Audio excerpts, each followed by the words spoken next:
So now we're going to go back to reducing the movement, yes? We're going to kick with the same leg, but it's going to be in right now we're a bit out of range, right? We're kind of out of range to hit each other. He's going to close the range to hit me with the rear hand. Boom. Got it?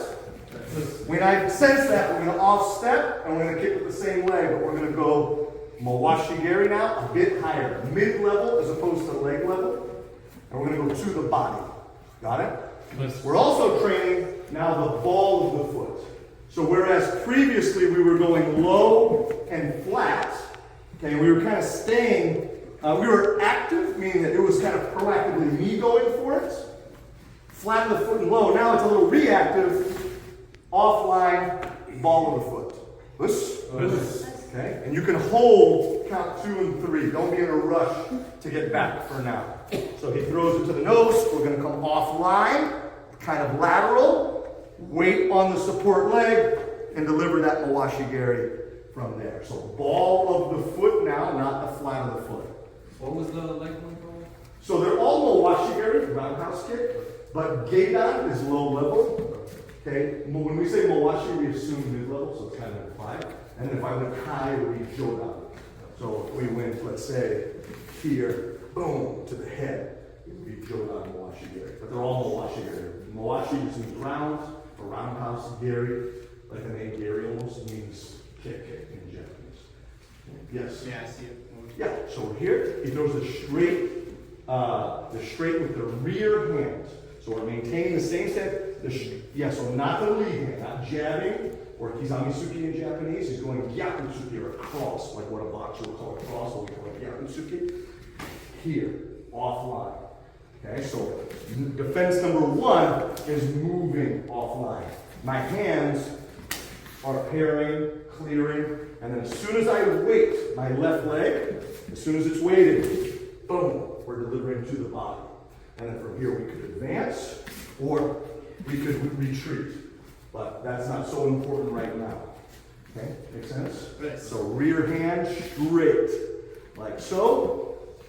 And we're going to avoid this and then stepping. The primary movement is the step. Make sense? I'm negating and taking some control of my hands, but the primary defense is the old Miyagi no gi there. Yeah? Everybody knows Miyagi now. Yes. Offline, here. Got it? Questions? Are you just moving his hand, or using it as base support, or is it either or? I'm both. I'm doing a couple of things. So as far as primary, if we think of layers of defense, right? Base layer, most important layer, is what we call the taisabaki, or the body evasion. In addition, I'm kind of using my hands to, in addition to my movement, just clearing that a little bit. So if I'm a little off, I want to be able to kind of parry it, and then I'm going to take hold of him. When I take hold, it is not a necessity. It's nice to have, but let's say I don't have it. He pulls that hand back right away, boom, then I don't have it. But I shouldn't be grasping for straws, trying to hang on to him. Boom, if I have it, great. If he pulls it back, then, he'd pull it back, no problem. Yes? The kick, is that by your toe? Yeah, the ball of the foot, right here. So we're pulling, coming close, so you can see well. So I'm not, for this particular application, kicking flat, and I'm definitely not kicking with the toes themselves. I'm kicking with the ball of the foot. Your toes, if they make contact, which they likely will, it will not be the tips of the toes. It'll be the backs of the toes, but really the target area is the ball of the foot here. Okay, so think the way you would put out you don't smoke, but you understand, like put out a cigarette or crush a bug, or, I'm sorry? Yeah, balls of the feet, like you're doing a jumping jack, that part of the foot, really curling the toes back, and there. Questions?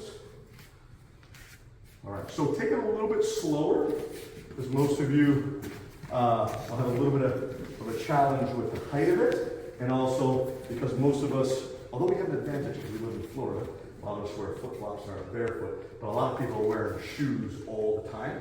So basically you have like a cast on your foot all the time.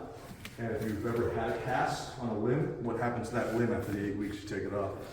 It mobilizes it. Yes, it's kind of atrophied and, you know, it's not super active. So feet in our culture tend to become pretty flat and just kind of, they're just like these little platforms we walk on, but there's a lot of articulation that we have to have and develop in there. And we do it through hip throws, dropping in, but we also have kicking techniques where we're using the blunt force of the ball of the foot. Is there like a direct stretch to become better? Honestly, a lot of this kind of stuff, just standing on it, and then you can do toes to the wall, and then like I've been doing it since I was young, so I feel legitimately nothing there. Actually, the only time I ever feel it after a while is in yoga class, actually, where we do one of them where we sit like this, and initially it's not that bad, and then after a few minutes it's like, oh, even that starts to. But for a lot of people, just this is enough. When you sit in class, Yes. you can actually sit this way. Yeah. Practice it. Yeah.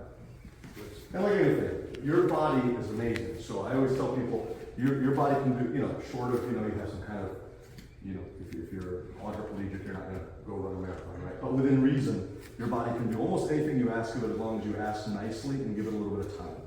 Right? If I've got a guy who's been sitting on the couch for 40 years and go, let's go run a marathon, that's literally going to what? Kill that guy, right? That will kill him because you didn't ask nicely.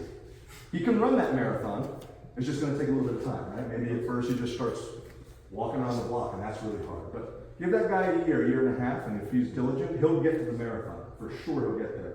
But you got to give the body a little time to adapt and ask nicely. So you don't want to be the guy that's going, you know, standing there for half an hour and you're going to hurt yourself. But you also don't want to feel a little discomfort and go, okay, I'm done. You got to kind of, there's a sweet spot where you don't want to hurt yourself, but you got to, your comfort zone is here, and you got to be like right on the outside edge of that comfort zone. Okay? All right, last time. So given that we're both leading with the left leg, right? If he's already in range where he can punch me, you're at the wrong range. Okay? So the idea is that he has to advance, and it's off of that advancement that I'm moving. I shift laterally, deliver the Mawashi Geri with the ball of the foot. Chusoku, ball of the foot. This. Oh, nice. How'd you make?